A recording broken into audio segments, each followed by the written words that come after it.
Hyderabad Somajiguda press క్లబ్లో విలేకరుల సమావేశం నిర్వహించిన ఐక్యవేదిక నాయకులు గుండ్లపల్లి శ్రీను ముదిరాజ్, అల్లుడు జగన్ మాట్లాడుతూ కేంద్రంలో అధికారంలో ఉన్న బీజేపీ ప్రభుత్వం బీసీ రిజర్వేషన్ల అమలుకు అడ్డుపడుతుందని తీవ్రంగా విమర్శించారు. రాష్ట్ర ప్రభుత్వం బీసీ బిల్లును ఆమోదించి గవర్నర్కు పంపినా ఆమె ఎందుకు ఆమోదించలేదని ప్రశ్నించారు. బీసీల హక్కుల సాధన కోసం ఆర్ కృష్ణయ్య పిలుపును సమర్థిస్తూ ఈ నెల 18న జరగనున్న ధర్నాను 2 కోట్ల మంది పాల్గొనేటట్లు విజయవంతం చేస్తామని నాయకులు ప్రకటించారు. యావత్ ముదిరాజ్ సంఘాలన్నీ కూడా సంపూర్ణ మద్దతును ప్రకటిస్తూ ఉన్నాయి. ముఖ్యంగా కోరుకునేది ఈ యొక్క బీసీ జేఏసీ చైర్మన్ అయినటువంటి ఆర్ కృష్ణన్న గారికి విజ్ఞప్తి కూడా చేసేది ఒకటే విషయం.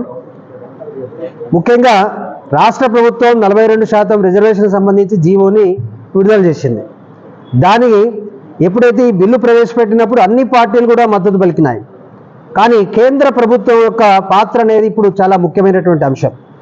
ఈ కేంద్ర ప్రభుత్వానికి సంబంధించినటువంటి బీజేపీ పార్టీ కూడా రాష్ట్ర అసెంబ్లీలో మద్దతు పలికింది. మేము ప్రధానంగా మా ఐక్యవేదిక ద్వారా ఒక 2 డిమాండ్లు ఈ రాష్ట్ర ప్రభుత్వానికి పెట్టాలనుకుంటా ఉన్నాం.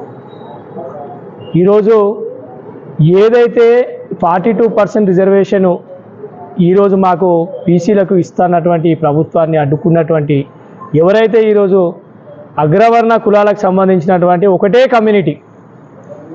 కమ్యూనిటీ మా రిజర్వేషన్ను అడ్డుకుంటా ఉన్నది, మా నోటి బుక్కని ఎత్తగొడతా ఉన్నది. నేను చెప్తా ఉన్నా ఏంటంటే ఎకనామికల్ వీకర్ సెక్షన్ ఈడబ్ల్యూఎస్ల మీకు 10% రిజర్వేషన్ ఇచ్చినప్పుడు బీసీలకు సంబంధించిన